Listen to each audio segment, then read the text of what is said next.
Olá, seja muito bem-vindo. Começando mais uma vez o Conversa que Rende, edição 81, para falarmos dos assuntos do mercado financeiro. Hoje, casa cheia mais uma vez. Que orgulho, que prazer.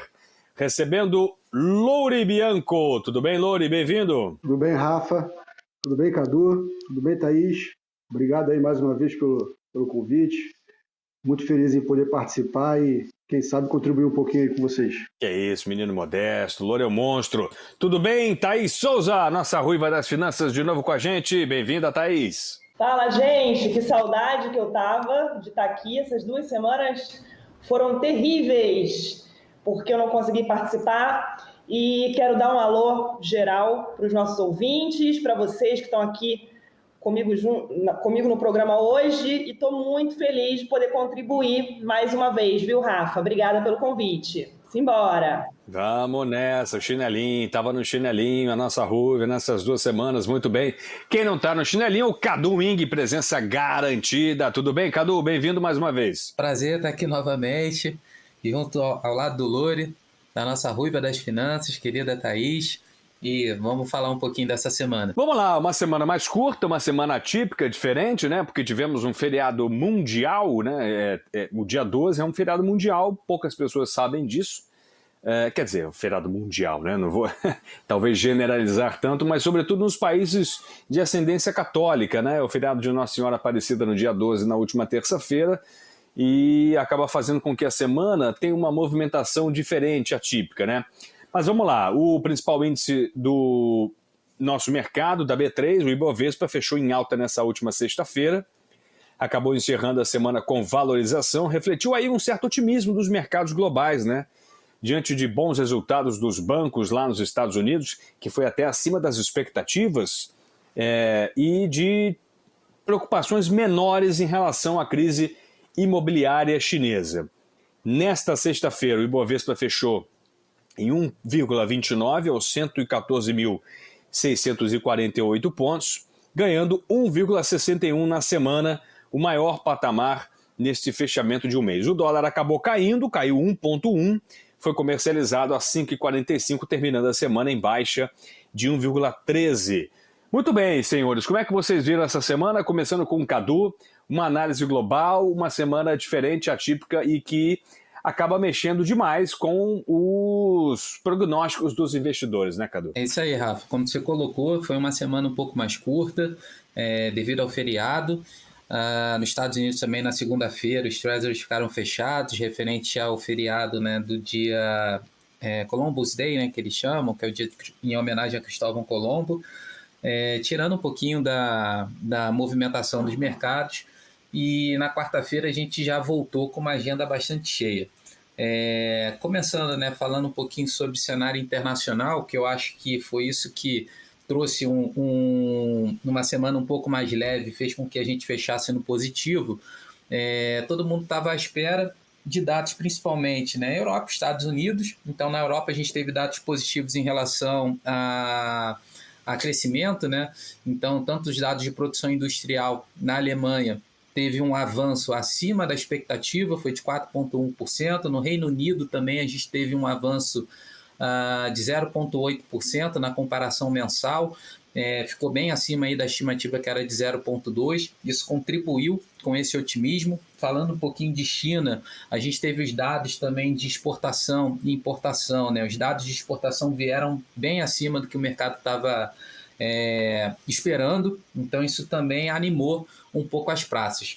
E falando de Estados Unidos especificamente, que eu acho que o que fica mais no radar, aquela preocupação de um tema que a gente já vem comentando há bastante tempo, que é o chamado tapering, a redução dos estímulos no mercado americano. Então a gente sabe que hoje é feita uma compra de títulos da ordem de 120 bilhões de dólares e se especula em que momento que esses estímulos vão começar a ser retirados. E todo mundo estava à espera da ata da última reunião do FED, que saiu essa semana, e na interpretação ali dos investidores de maneira geral, o sinal que ficou colocado ali é que esse tapering ele deve começar a partir de meados de novembro ou de dezembro. Ou seja, provavelmente ali o Banco Central ele vai começar a reduzir essa compra de estímulos a expectativa é que essa redução ela seja de 15 bilhões de dólares mensal, o que levaria aí esse estímulo terminar por volta de meados ali do próximo ano de 2022. O que acabou sendo um pouquinho mais positivo é que na leitura ali do comunicado, aparentemente a redução desses estímulos não vai implicar diretamente numa elevação da taxa de juros. Então pode ser que o Banco Central americano ele demore um pouquinho mais para começar a subir os juros. Então isso trouxe uma percepção aí de um pouco mais de alívio, uma visão um pouquinho menos hawkish, né, que a gente costuma dizer, um pouquinho menos dura da política monetária. Então, os Estados Unidos ele segue ainda monitorando muito o mercado de trabalho. A gente teve um dado importante também, que é o chamado JOLTS, né, que a gente fala, que é em relação ao número de vagas de trabalho em aberto nos Estados Unidos. Ela caiu para 10,4 milhões em agosto, foi uma queda de mais ou menos 660 mil postos.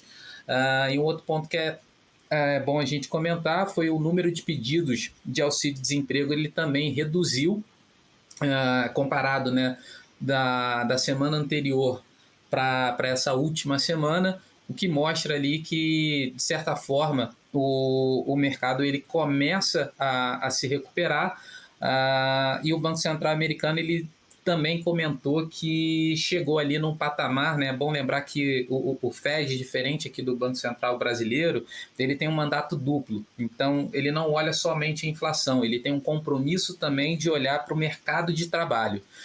Então, esses são dois pontos ali importantes dentro da política monetária. E é esse balanço que vem sendo feito, né?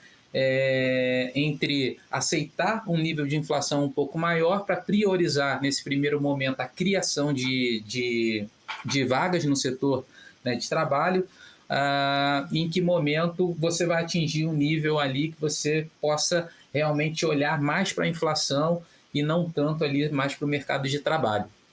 Mas, de certa forma, os números foram positivos. Como você comentou, a gente também entra na temporada de balanços. A gente já tinha comentado nas semanas anteriores que a expectativa era que as empresas americanas continuassem a reportar números muito positivos, e isso ajudou também com esse otimismo e essa onda aí de alta nas bolsas lá fora. Falando de Brasil, a gente também teve uma agenda um pouquinho mais carregada, a inflação continua no radar, então no relatório Focus a gente teve mais uma revisão para cima em relação à estimativa do IPCA para o final do ano. É a 27ª semana consecutiva que o IPCA é revisado para cima, saindo de 8,51 para 8,59, e isso vem contaminando também a expectativa de inflação para o ano seguinte, para 2022, que também subiu pela 12ª semana consecutiva, de 4,14 para 4,17.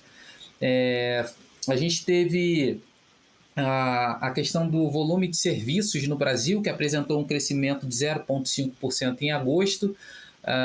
Foi um resultado um pouco mais fraco em relação ao mês anterior de julho, que tinha sido de 1,1%, porém mantendo aí esse crescimento. Então, o nível de serviços ele tem tido nos últimos meses um resultado bastante positivo. Por outro lado, a gente teve a divulgação do IBC-BR, que é uma antecipação ali do PIB, que mede ali o quanto que o país, né, produziu, quanto que ele gerou de renda, e a gente teve uma queda de 0,15 em agosto, referente a julho. Foi uma queda maior do que o mercado estava esperando, a expectativa era um recuo de 0,05, e apesar, né, da gente ter tido essa melhora, como eu comentei, do setor de serviços, quando a gente olha para o mercado de maneira geral, a gente acabou tendo uma queda aí um pouco maior do que se esperava. Então, existe essa preocupação sobre o crescimento econômico. É importante lembrar que a expectativa para o PIB para o ano que vem, ele vem caindo, né? Quando a gente olha para o que o mercado projetava no início do ano, e isso pode estar ligado não só à questão inflacionária, né, que prejudica ali o aumento dos custos que a gente vem observando, principalmente no setor de energia, mas também toda a questão política e fiscal que continua no radar, e a gente teve pontos bastante polêmicos, né, colocados essa semana. Então, vou pontuar aqui, a gente fala em mais detalhe mais à frente, mas tem a questão do ICMS dos combustíveis, tem a questão da própria reforma administrativa e tributária, que ainda não tem avançado muito. A gente tem o Bolsonaro, que fez um discurso falando que ele iria, né, voltar para a bandeira tarifária normal. A gente está naquela bandeira tarifária que foi criada esse ano, que é a tarifa de escassez hídrica, que adiciona R$ 14,20, se eu não me engano, a 100 kWh de consumo. E o Bolsonaro, ele meio que deu a entender que faria uma intervenção nesse segmento. Eu acho bom ressaltar que isso é um movimento parecido com o que a gente viu lá atrás, em 2015 mais ou menos, que foi durante o governo Dilma, que ela forçou a redução dos preços da energia para segurar a inflação e, ao mesmo tempo, você liberar espaço também, né? Eu já comentei aqui do que a gente falava lá das pedaladas fiscais, tem as questões dos precatórios. Eu acho que tudo isso voltou à tona. A gente sabe que em ano eleitoral é normal o governo aumentar gastos, isso é uma forma de você atrair, ao melhorar primeiro, né, a popularidade, automaticamente você atrair eleitores.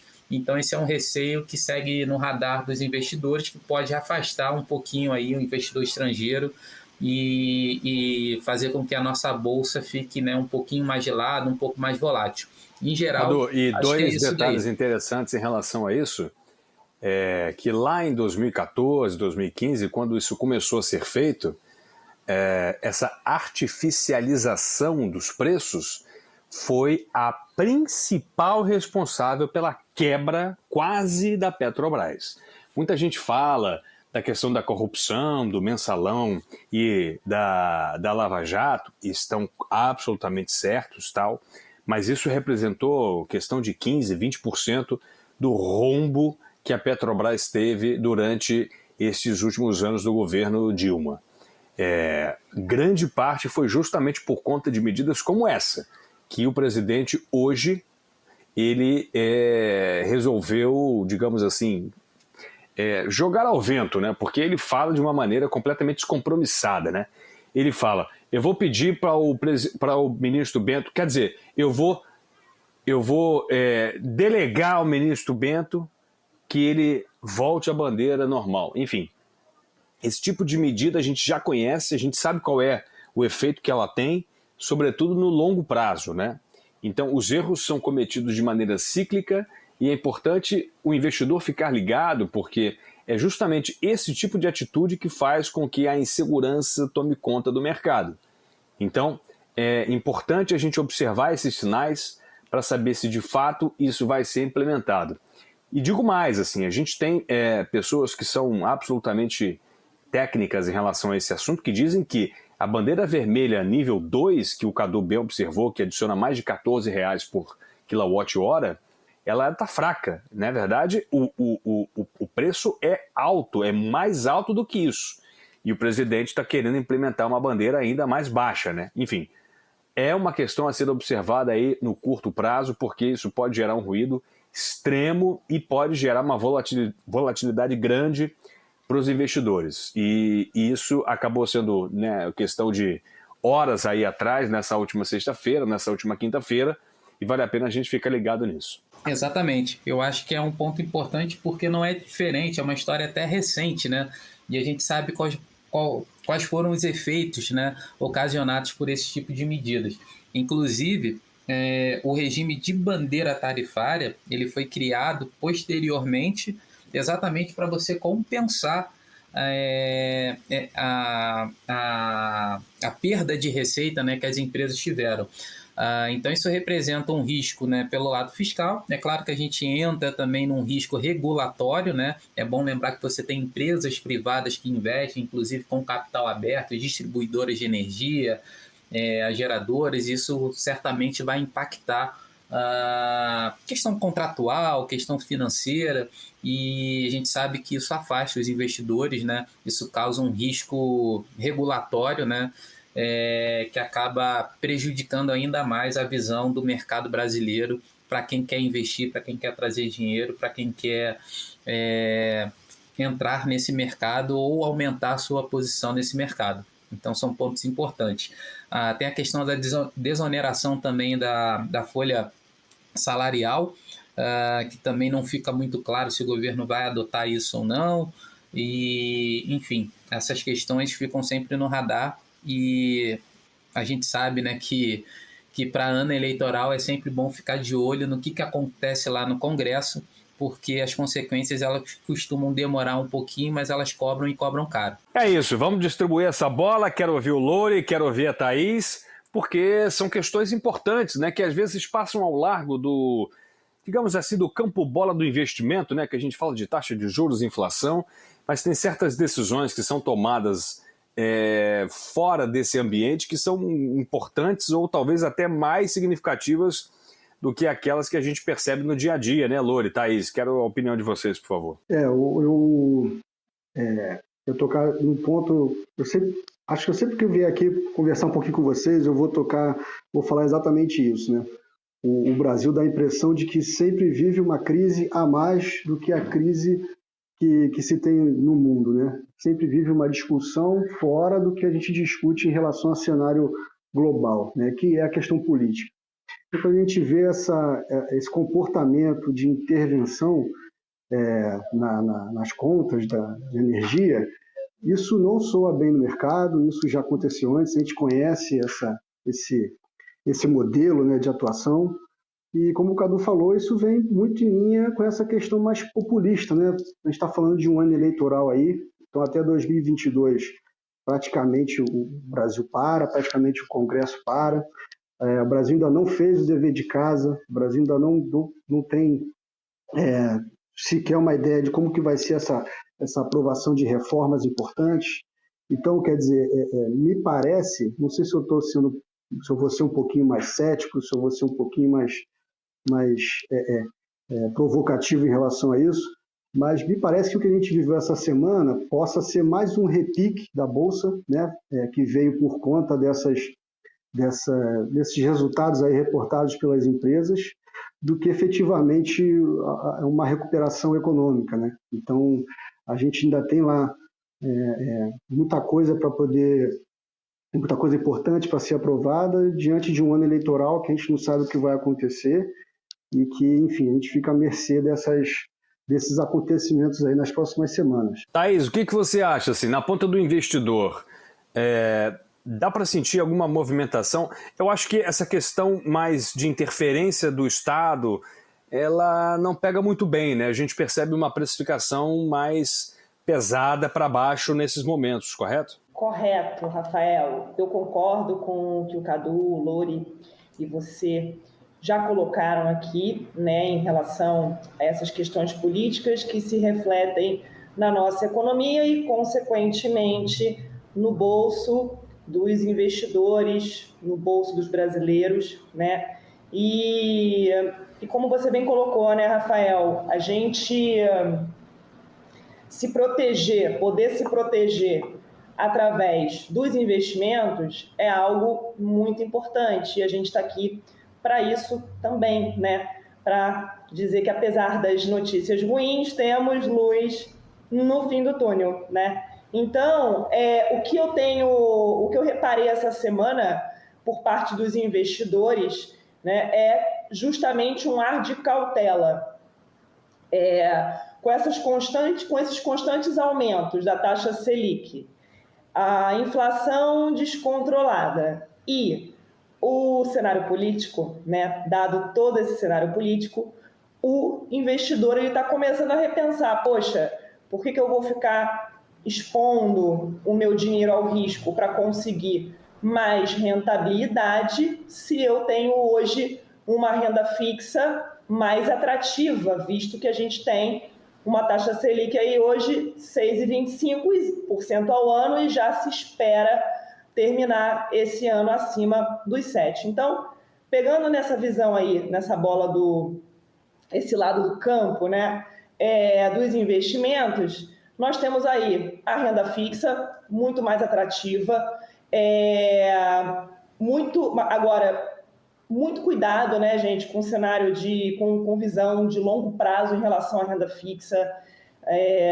Eu não estou ouvindo nenhum dos especialistas que eu sigo, dentre elas a Marília Fontes e outros, recomendarem qualquer tipo de posição em renda fixa que seja mais longa. Então, vamos pensar aí num cenário de 2, 3 anos, A taxa pré, muito embora ela seja muito atrativa, é muito importante ter cautela ao investir nesse tipo de papel, principalmente por conta do ano do vencimento, que dependendo do ano vai ter uma marcação a mercado diferente, né? Esses títulos sofrem uma marcação a mercado, ou seja, o preço diário deles varia, então é interessante levar isso em consideração, pré-fixados mais curtos, até porque os de curtíssimo prazo não são tão afetados assim pela marcação a mercado.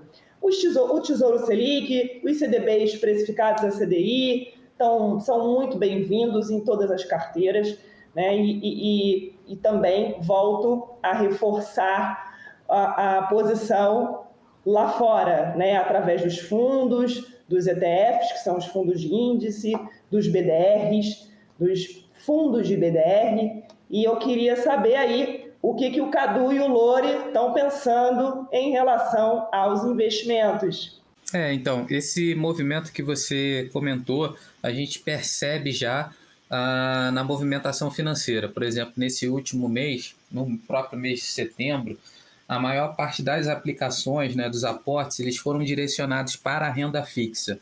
Então, diferente de um movimento que a gente vinha, né, quando a taxa de juros estava lá embaixo, que era exatamente o pessoal migrando para segmentos com um pouco mais de risco para buscar uma opção de retorno mais atrativa, nesse momento, em função dessa conjuntura um pouco mais conturbada, ou seja, um mercado um pouco mais incerto, e ao mesmo tempo você tendo ali uma taxa de juros um pouco maior, isso tem levado sim os investidores a adotarem uma postura um pouco mais de cautela. Do meu ponto de vista, essa questão da marcação a mercado ela é importante. O investidor ele ter isso na cabeça, porque muitas vezes a pessoa não acredita que por se tratar de um título de renda fixa, ele não vai ver ali uma variação negativa em determinado período. Existem títulos que têm marcação na curva, que a gente fala, que ele vai simplesmente ali corrigindo diariamente pelaquela taxa que foi contratada, seja um título pós-fixado, indexado à inflação ou não. Isso acontece, para simplificar, né, com CDB, LCI, LCA. Porém, tem outros títulos que têm marcação a mercado. O que é a marcação a mercado? Marcação a mercado é o preço que ele foi negociado no mercado, assim como acontece com as ações. E esse preço ele vai ocorrer das duas formas, né? Seja a negociação ou seja uma coisa que a gente faz que é trazer a valor presente o fluxo, né, de pagamentos. Traduzindo isso para uma coisa mais simples, basicamente o que acontece às vezes quando a gente investe, por exemplo, num tesouro direto, né, e você tem ali título indexado à inflação ou um título pré-fixado, a pessoa pode ficar com a impressão que aquilo ali não vai, né, mudar de valor de forma negativa. Mas se você tem uma projeção de uma taxa de juros mais elevada, na realidade, o PU, que é o preço do título, né, unitário que a gente fala, ele pode se desvalorizar. Então, caso a pessoa precise vender aquele título antes do vencimento, ela pode sair sim com deságio, ou seja, pode sair com uma perda com valor menor do que aquela aplicação inicial. Você fica à mercê dessa flutuação em relação à curva de juros futuros, expectativa de inflação, tudo isso vai impactar em cima desses títulos. Isso pode assustar ali o investidor que às vezes não está acostumado ou mesmo desconhecia o fato que aquele título poderia ter uma variação no preço dele. Mas falando dos pré-fixados, eu acho que vale a pena observar muito qual é a taxa que você tem e qual é o horizonte de investimento. De fato, a gente não tem orientado por aqui também investimentos a prazos muito longos, porém, na minha visão, tá, tem gente que não concorda, mas vendo alguns relatórios, tem vários casos, vários analistas que não têm recomendado pré-fixado, mas existe uma coisa que a gente chama ali de inflação implícita, ou seja, tem um prêmio adicional que eu vejo em alguns títulos. O que seria isso, né? O que seria essa inflação implícita? É a diferença entre a taxa de juros do título pré-fixado com a taxa contratada, né, de um título indexado a IPCA. Então, exemplo, se eu vou comprar um título ali IPCA, ele está me pagando IPCA mais 3%, e eu tenho uma inflação projetada de 5%, vou dar um exemplo, eu estou ali, vou receber teoricamente, né, potencialmente ali 8%. E se eu tenho um título pré-fixado para o mesmo período pagando 12%, então eu tenho ali uma inflação implícita de 4%. Como a gente olha mais à frente e nos parece que a inflação ela vai ficar um pouquinho mais controlada, eu acredito que parte desse prêmio na curva mais curta ele esteja muito associado a esse risco fiscal, político que a gente vem comentando. É claro que existe um risco de acontecer mais eventos e fazer com que essa taxa suba ainda mais.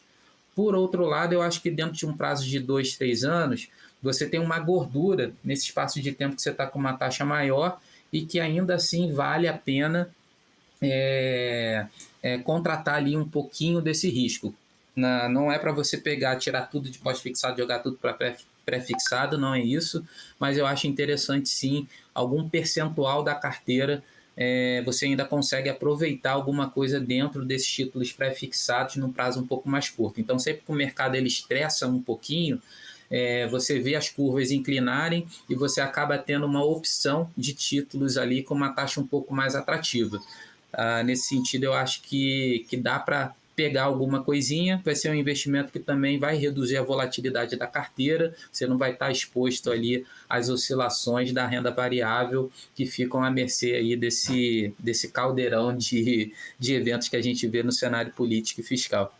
É isso, uma aula, né? Uma aula. Que aula, né? Isso que eu ia falar, né, Louri? Uma aula. E interessante porque é uma questão conjuntural que faz todo sentido nesse momento. Mas vai lá, manda a bala aí. Não, então, concordando absolutamente com a Thaís e com o Cadu. Eu também tenho conversado aqui com alguns gestores de fundos, tenho passado para os clientes, né, observando esse movimento que sai, né, que o pessoal está saindo desses investimentos um pouco mais moderados e partindo para a renda fixa, até para aproveitar esse cenário dessas taxas que tem, a gente fala, as taxas estão abrindo muito, né? As taxas abriram bastante. Eu gosto dos títulos de taxa pré-fixada de prazo curto. Eu só procuro sempre orientar, né, e alertar os clientes ao seguinte: você precisa respeitar muito de perto o perfil de investidor, aquele questionário que você preenche, né, o suitability, que vai te dizer exatamente como é que está o teu grau de risco, e também atrelar isso aos objetivos que você tem, as suas metas pessoais, né? Porque a gente está falando aqui de que vale a pena você, de repente, estar comprando uma parte do teu patrimônio num título pré-fixado para 2, 3 anos, você precisa ter o entendimento de que o objetivo é respeitar o prazo dos 2 e 3 anos. Você, muito provavelmente, se por acaso acontecer alguma coisa no seu planejamento, você precisar abrir mão desse recurso e precisar vender esse recurso no mercado, você pode sair com um deságio nesse meio tempo, né? Então, assim, é importante você respeitar o perfil, é importante você respeitar os seus objetivos, as suas metas pessoais e diversificar a carteira, né? Fazer os investimentos de acordo com as caixinhas que você tem aí de objetivos a cumprir. Legal, e esses desafios de inflação, eles são realmente muito peculiares do nosso tipo de investimento, né? Basta pensar que nós começamos o ano com uma taxa de juros por volta de 2%, e vamos finalizar, como a Thaís bem informou, perto de 7%. E aí eu fico pensando, como dirimir os riscos, né? Como a gente consegue diminuir o amortecimento dessa carteira, o beta dessa carteira? Vamos tentar deixar a coisa menos volátil, vamos tentar observar os movimentos de mercado, mas protegendo, né? Porque não dá para a gente ficar simplesmente preso nas intempéries de umas decisões pouco ortodoxas, né? E aí, quais são as dicas que vocês conseguem dar para os investidores nesse momento? Bom, eu vou nessa linha. Eu converso com meus clientes exatamente isso, né? Vamos nessa linha, quer dizer, hoje a gente orienta uma redução um pouquinho dessa volatilidade através de aproveitar esse momento na renda fixa, mas tem clientes mais agressivos, tem clientes com um apetite maior para risco. Então, a gente também procura fazer uma diversificação, procura tentar encontrar ali uma seletividade nos papéis e buscar alguma coisa também na renda variável, né? mas o principal, na minha orientação, é estar respeitando o perfil e estar tentando diminuir essa volatilidade através dessas oportunidades que eu tenho visto na renda fixa. Concordo com você, Lori. Quero comentar aqui também a aula que o Cadu deu para a gente, né, de renda fixa. Adorei esse esclarecimento, Cadu. Acho que isso faz toda a diferença para os nossos ouvintes. E em relação à proteção da carteira, né, para poder amortizar toda essa volatilidade, sim, Lori, eu concordo contigo. Eu também tenho lançado mão, né, da renda fixa com os meus clientes, tenho reduzido posições na renda variável, enfim, a gente tem equalizado um pouco as carteiras. Agora, também vale lembrar que a gente tem os ETFs internacionais, né, como o IVVB11, que se eu não estou errada, me corrija, se eu estiver errada, me corrigem, tá? Que é o fundo de índice que reflete o S&P 500. A gente sabe que os Estados Unidos ela é a economia mais estável do mundo, então é sempre bom fazer uma dobradinha entre Brasil e Estados Unidos na parte de renda variável, né? É muito fácil a gente falar com o investidor que tem uma cabeça mais conservadora, que agora a gente vai reduzir a exposição ao risco com os ativos de renda variável e migrar para a renda fixa. Entretanto, a gente tem os investidores que são mais agressivos. Então, eles não...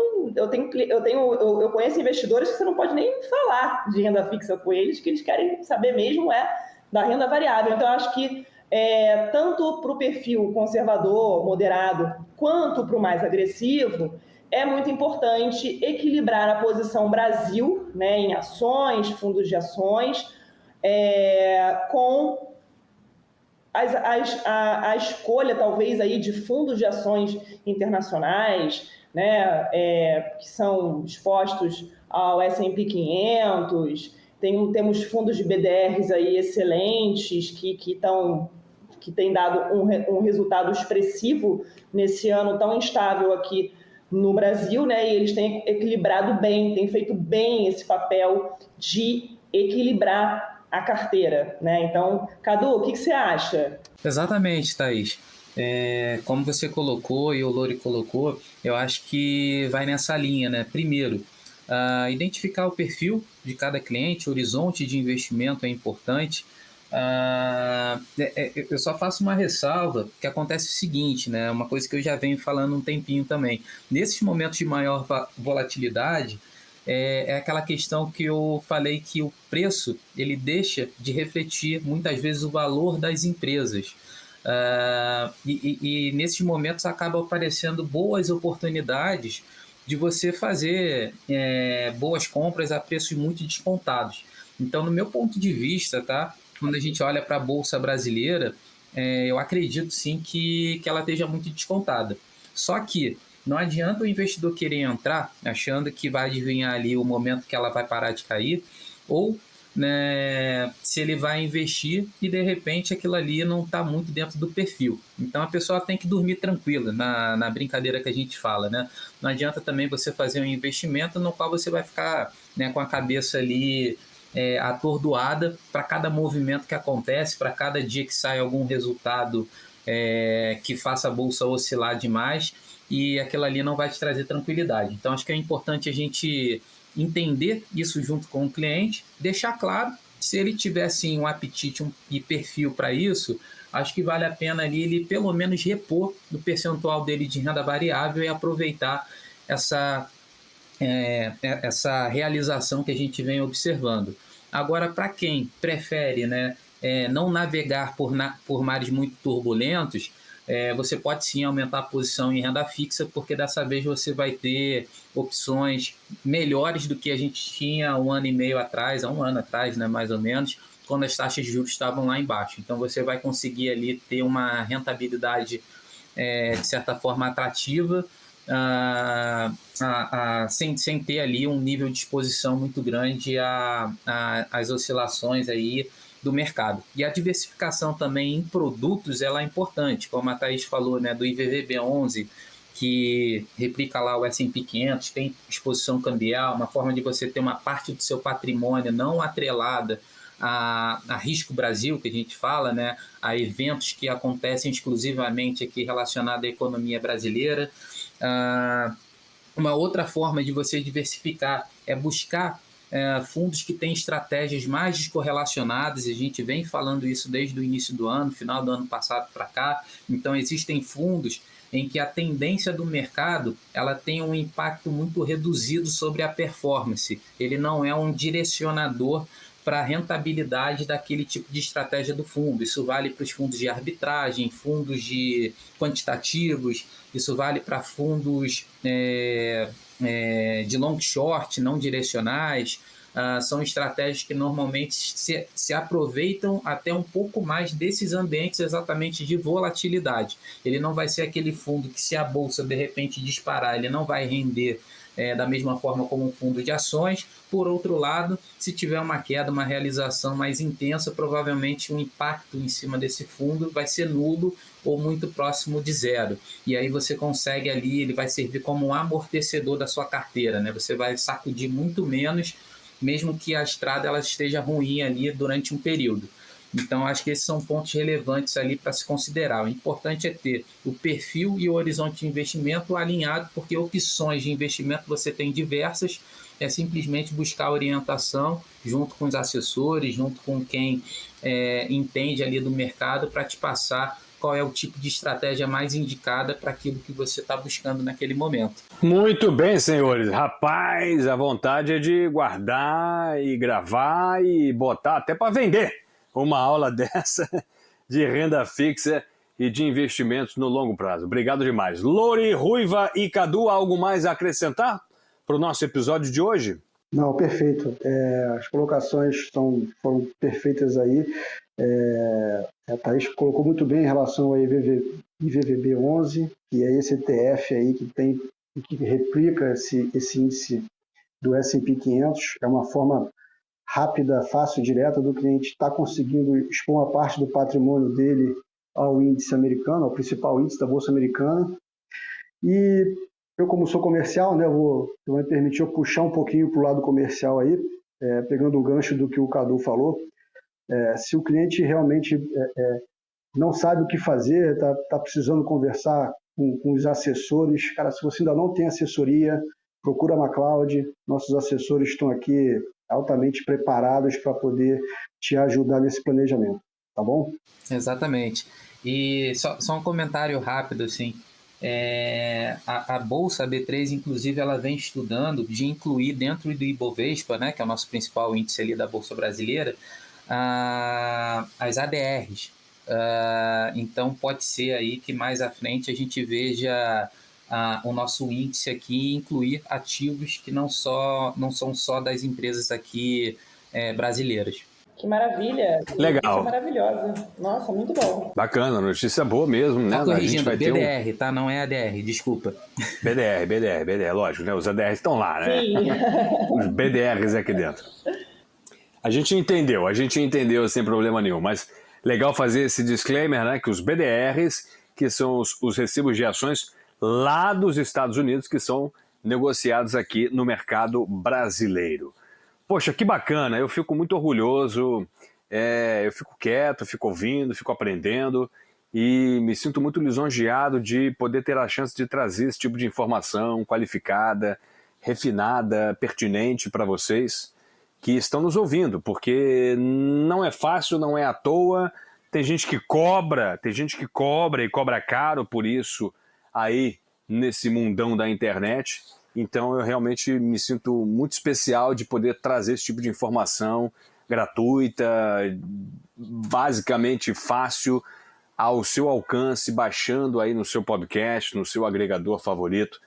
E você vai ter absoluta convicção das melhores decisões que você pode tomar para os seus investimentos. Obrigado demais. Valeu, Cadu Wing! Valeu, até a semana que vem, Cadu. Obrigado, Rafa, Thaís, Lori.